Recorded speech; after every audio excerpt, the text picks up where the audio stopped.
So we got to take two. Could be revitalized, yeah. That's what we need. About that time. Look back and feel good about the work we did. Good evening. Call to order this special meeting of the Auburn City Council for November 27th. If you'd all please join me in the Pledge of Allegiance. Pledge allegiance to the flag of the United States of America and to the republic for which it stands, one nation, under God, indivisible, with liberty and justice for all.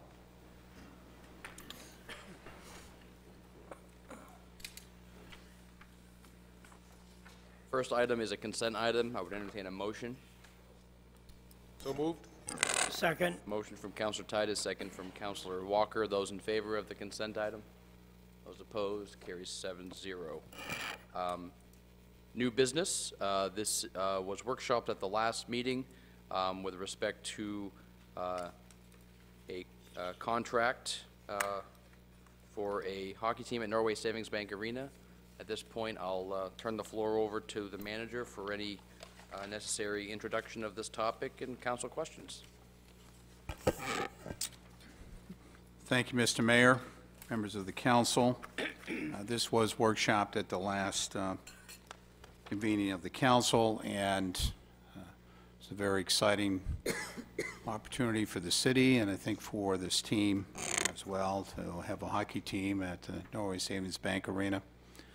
The contract is before the council this evening is for the council to vote on a contract with the hockey group that is going to be bringing the junior hockey team to the Norway Savings Bank Arena for 30 games a year. And we're talking about, I think, something that can be very helpful, exciting, beneficial to all of us in Auburn and in the surrounding region. I am going to turn to the Assistant City Manager, see if she has any additional comments that she'd like to make. Denise Clavet has been leading the negotiations on this venture for the city, and looking out at the audience, I'm pleased to see Mr. Gray here and Mr. David, and thank you for your presence. Denise? Thank you, Manager Creighton, Mayor Labonte, and members of the Auburn City Council. Very, very excited to bring this team here to Auburn. It's something that Jason Paquin has been working on for the better part of a year, along with John Bouvier, the former acting city manager. And we're excited to bring this team here, and we're looking at a press conference this coming Friday, December 1st at 9 a.m. at the Norway Savings Bank Arena. So again, my apologies, Jason, for a different last name. But at any rate, thank you so much. Since the contract itself was not available at the time of the workshop last Monday, perhaps staff could just give a high-level overview for those in the audience and those watching at home as to some of the features of this contract. And then after that, we'll open up. If anyone has questions, we'll tend to those. Sure, thank you. At this point, what we're looking at is a contract that would give the City of Auburn $45,000 annually for all practice and game ice times that have been agreed upon between the team and the Norway Savings Bank Arena manager. Years 1 and 2 is $45,000, and year 3 is $50,000. There's also a part that gives $1 a head on the ticket sales, and that's net of expenses. The city is going to retain the ticketing and the expensing, and then the revenue is 100% of what's remaining goes to the team, and $1 per head. So we can make anywhere from, depending on not a so good night of 300 a game to, a better night of about 800 or so heads. I think that pretty much covers the basic components and the high level parts of the contract. Questions from members of the council? Councilor Titus? Just a real quick question. I think this is a 3-year term? Is it a 3-year term? Yes. Yes, it's a 3-year term. And it's my understanding, in looking at the budget, the packet, and as also in discussions, that there'll be no additional required expenses by the city to get this program going, this contract signed? That is correct. So, for the term of this contract, at least, there is no additional expense. That is correct. Thank you. Denise, could I just clarify one thing? It's an initial 3-year term, and then at the end of the first year, the team has the right to extend that for 2 additional years, so it would be up to 5. And to Councilor Tice's point, if that option was taken, there would still be no additional obligations for the city. Is that correct? That is correct. Thank you. Mr. Mayor? Yeah. Well, when is the first game if we approve this? Next fall. Fall of 18. Next fall, yeah. The season is looking to begin August 2018. Councilor Young? The contract said that they would be using locker room 8. I just wondered how many locker rooms are there, and will anybody be displaced? Nobody will be displaced. It's currently a vacant locker room. And as far as the total, I look to Jason for providing me the number. 10 locker rooms. There's 10 locker rooms, and the team will be responsible for all build-out expenses of that locker room. Other questions from the council? I would entertain a motion for the order as listed. I'd move Order 114-11-27-2017 with a slight alteration to the language. I'd say order that the city council hereby authorizes the city manager or assistant city manager to finalize terms for and to sign a contract with Maine Hockey Group Management LLC, which is the specific team that we're contracting with, That's correct. with the Norway Savings Bank Arena. Second that. I have a motion from Councilor Lee and a second from Councilor Burns. I will first open the floor for any public comment. Seeing none, I'll bring it back to the council for any debate. Is there any debate from the council? As the Assistant City Manager noted, there is a planned press conference with further details on the team, the league, et cetera, planned for Friday at 9 a.m. at Norway Savings Bank Arena. And with that, I will take a vote by a show of hands. Those in favor? Those opposed? Carries 7-0. Thank you. We'll see you guys Friday. Thank you. The next item, 3 on the agenda with respect to concession contract. Would entertain, actually, this is also language. I believe we did not have this full language. So why don't we have a brief overview of some of the features of this contract before we get it on the floor?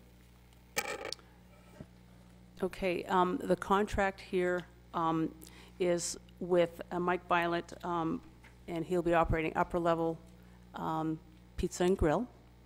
And the lease payments, we talked about, had different terms when we met originally, but we're looking at a 5-year lease. And there will be a rent basis for the majority of the year with 2 what we call the off-season months of July and August. So in the opening year, which is coming up right here in December, we gave a modified lease payment because they're not beginning till middle of December. So that base rent is $625.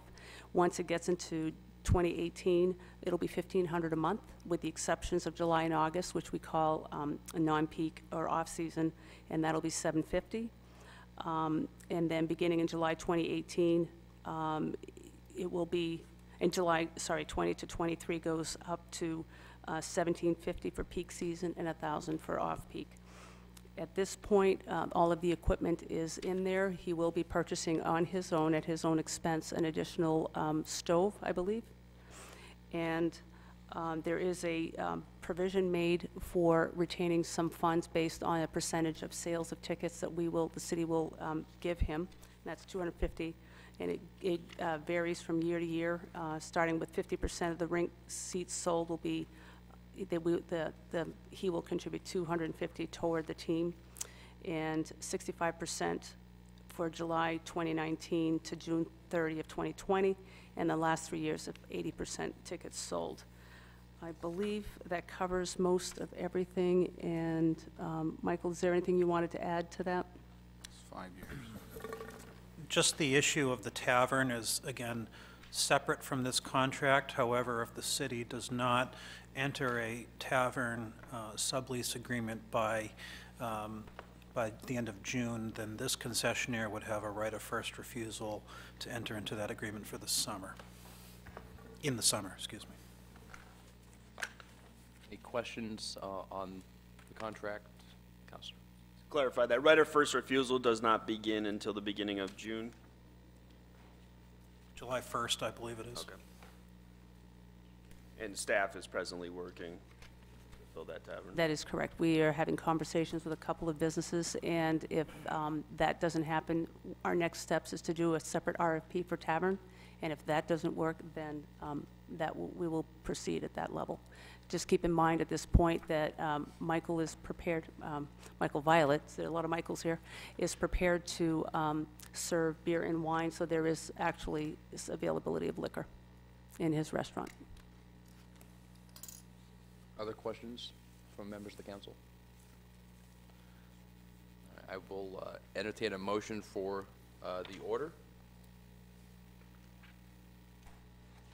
Mr. Mayor, I move that the council approve Order 115-112-7017 to authorize the city manager or assistant city manager to finalize terms for and to sign a contract with Michael Violet, owner of Upper Level Pizza and Grill, to operate the concessions/restaurants at the Norway Savings Bank Arena. Second. Motion from Councilor Stone and second from Councilor Walker. Is there any comment from the public? Back to the council. Is there any debate? Those in favor of the order, show of hands. Those opposed, carry 7-0. Thank you. Wish you well. Fuck. The last item is an order with respect to foreclosure on the former St. Louis Church property, and I will yield to the city manager to brief the council on this item, which had not come to the council previously. This is an issue that we actually have talked about in executive session. We had one executive session since I've been here regarding this topic. This concerns St. Louis Church, or the former St. Louis Church. There are unpaid real estate taxes. The tax lien will mature on December 15th, 2017. The next council will not meet, regular meeting, until December 18th. I have had a tour of the church. I've met with folks that are involved, and the city now is responding to an appraisal that the folks involved with the church have been able to get and are reviewing that appraisal. My judgment, I think it's in the best interest of the city to waive the foreclosure on St. Louis Church, to work with the people that are trying to keep the St. Louis Church moving forward. They have a vision in terms of what they'd like to do. They're working on establishing a board of directors to oversee the work that's being done there. We've seen in this region churches that have been reinvented, and I think that the folks that are involved are moving in the right direction in terms of trying to do something that would be positive for the community. And a year from now, if they're not successful in being able to do that, the city could revisit this issue. So my recommendation is that the council waive the foreclosure, give the finance director the ability to be able to do that. Questions on this topic from the city council? Can you tell us, Mr. Manager, what the past due 2015 taxes are that are at issue here? I have reviewed that. The taxes that, again, have been owed I think 34,000 is the figure that I recall. However, with the new appraisal that's being reviewed by the assessing staff, and it's possible that that figure is going to be changed. We're beyond the period of abatement for 2015 taxes, though, are we not? No, we're not, actually. Joe, I don't know if you have any comments that you'd like to add. Yeah, as the deputy assessor. Joe St. Peter, Deputy Assessor with the Assessing Office. Presently, and I don't know what's been paid to date, that's the tax office that handles that. The 3-year total for taxes from 2015 to 2017 is $34,508.07. That's what would have been due in that period. Other specific questions? I just want to point of clarification. This is only a waiver of the foreclosure for the 2015 taxes. So this doesn't make those taxes go away.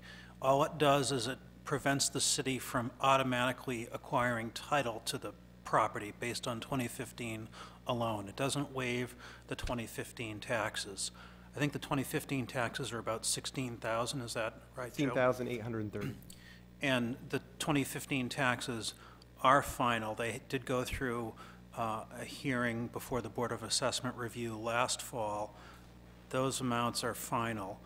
They have the ability to request an abatement in subsequent years, if that helps at all.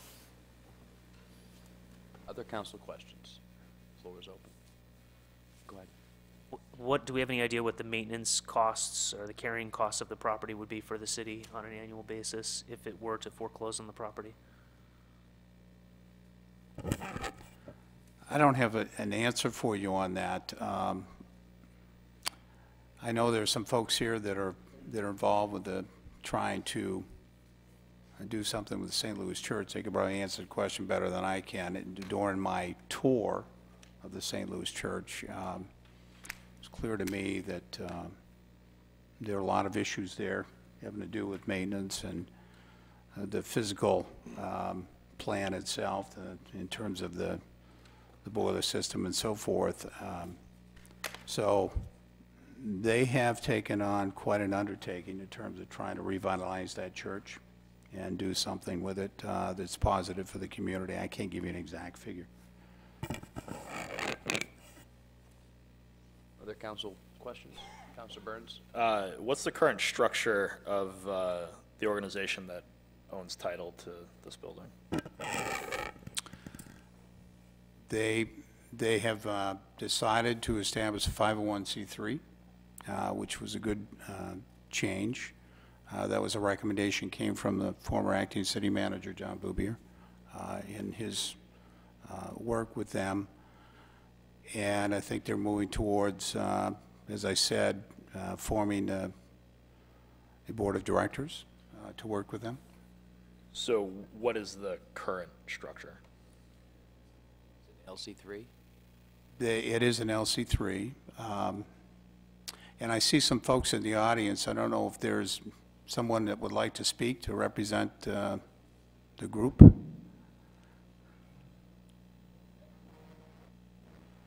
Should we get this on the floor, Mr. Mayor? That would be helpful, if you could. I'm going to consider this a mini workshop until folks have questions. Councilor Lee, go ahead. I'm wondering, just, again, this is a question of a non-real estate attorney who's looking at these things with an eye towards litigation. I'm wondering if we want more clarity in this regarding which set of taxes we're waiving our foreclosure capacity for, rather than openly waiving our ability You're to foreclose. only waiving the automatic foreclosure for the 2015 taxes. There is still a lien for the 2016 taxes, which will foreclose at this time next year if the city does not take action to waive that.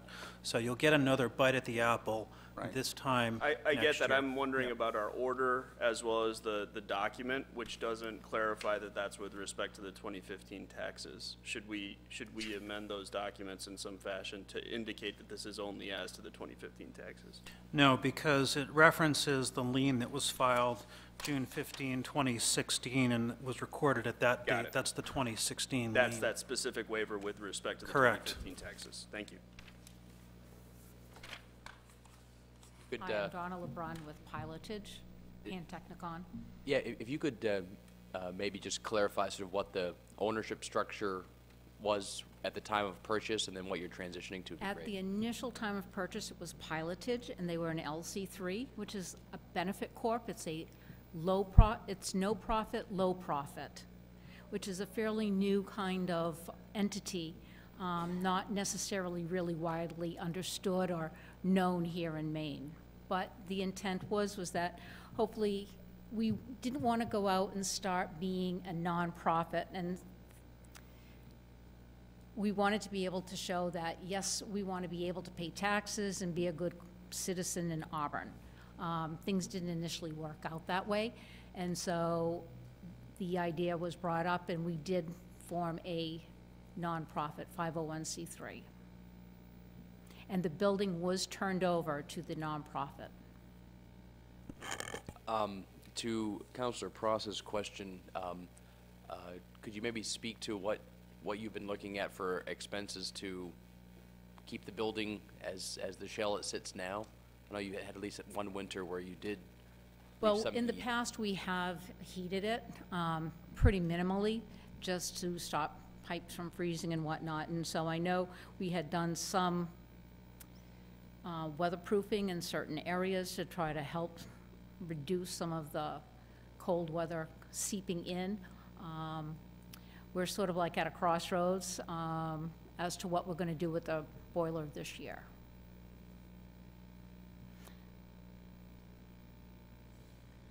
Questions, Councilor Burns?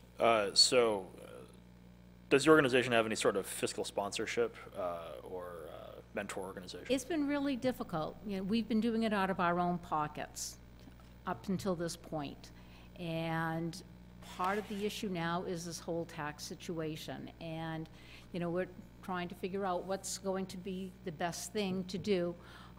It was very hard to get that board together previous because it seemed as though we were pretty much at an impasse. I think the idea that we finally got the assessment for the building puts a new light on this, and we feel rather encouraged from some discussions that we've had with Manager Creighton. And so we feel pretty positive. We've met with some people who are very interested, and there have been some initial conversations of a few different ways of starting to raise some money so that we can start step by step in phasing the program in. But in terms of your actual, within your organization, there's no organization that you're partnering with in terms of Not a specific infrastructural support or organizational support? Not a specific organization. We've been dealing with some individuals in the music business, music industry.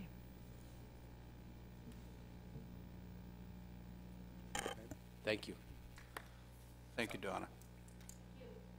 With that, I will entertain a motion for the order as presented by staff. Mr. Mayor, I move the council adopts Order 116-1127017, authorizing the finance director to record a waiver of foreclosure on St. Louis Church. Second. Motion from Councilor Burns and a second from Councilor Walker. We'll open the floor for any public comment. Seeing none, I'll bring it back to the council for any debate. Council debate, Councilor Titus.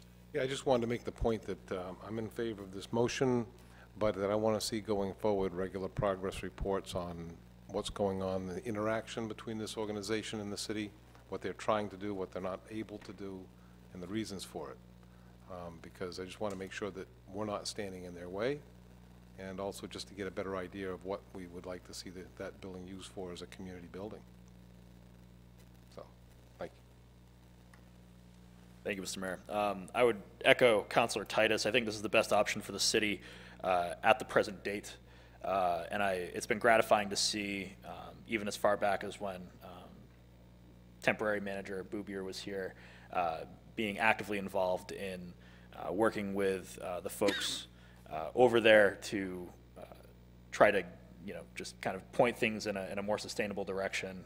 That said, if assuming we pass this, we have 1 year until we're back here again.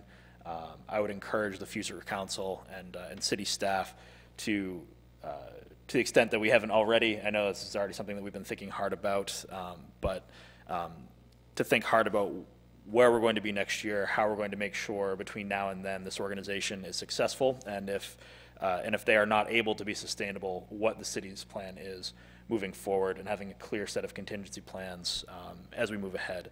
Because this is an icon of our city, of the New Auburn community, and I think we have to do everything we can to make sure that it is preserved in the best way possible with folks who are able to build a sustainable future for that building. So I support this motion, but there's a lot of work to do. Other council debate? Seeing none, I will call for a vote on the order by a show of hands. Those in favor? Those opposed? That carries 7-0. Going to entertain a motion to adjourn the special meeting, and I know Councilor-elect Gary has a guest that wants to come up briefly after we've adjourned the business meeting. So I will entertain a motion to adjourn the business meeting. So moved. Second. Motion and second. Those in favor? All right, we'll be adjourned. Councilor Gary, you're free to come up.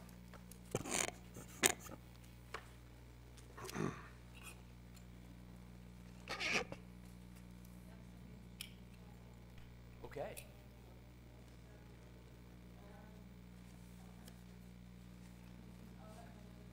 All right. Oops.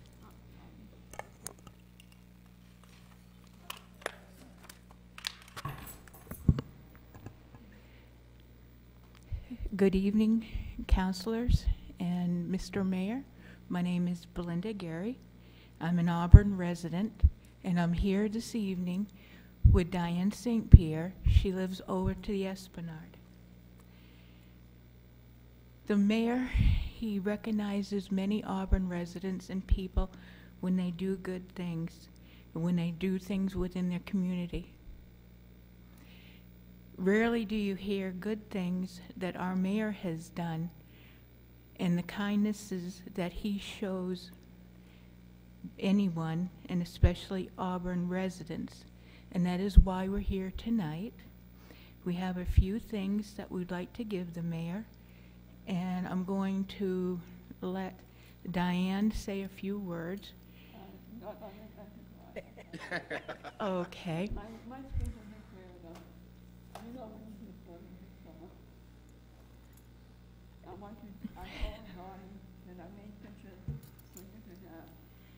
This Memorial Day over in Lewiston at the park, when they had a dedication ceremony for the different servicemen, when they've had names put on their stone and things, a relative, a very fond relative that Diane had, her uncle, was recognized. He was killed when he defended our country in Germany. They don't know where, but they know that he passed away, and he was not recognized until this last May. No, it was 5 years ago, I put a name, I found him once, he used to come in the grave. Sorry. With him, another thought. I'm very sorry, I got his kids falling, but Well, the mayor, as she was planting a flag and things, was there at the ceremony. We have 2 pictures of the event. I guess so that they could take a better picture, he stepped back and didn't hog the limelight, because he recognized, I guess, that he was there to recognize all that served our country, and he knew it was beneficial and important for Diane to be there and to take center stage. And from what I understand, he helped her to put in the flag, and he was there for her and offered her his shoulder because she got very emotional. So we have these two pictures of the event. And so that her uncle is better memorialized, and so that the mayor has better background, a packet of information of her uncle was also put together for him. And I would like to give these to the mayor. And also I got pictures of where I used to live, and that's going in there. The place is still there, but it's not there no more. Okay, do you want to? Right.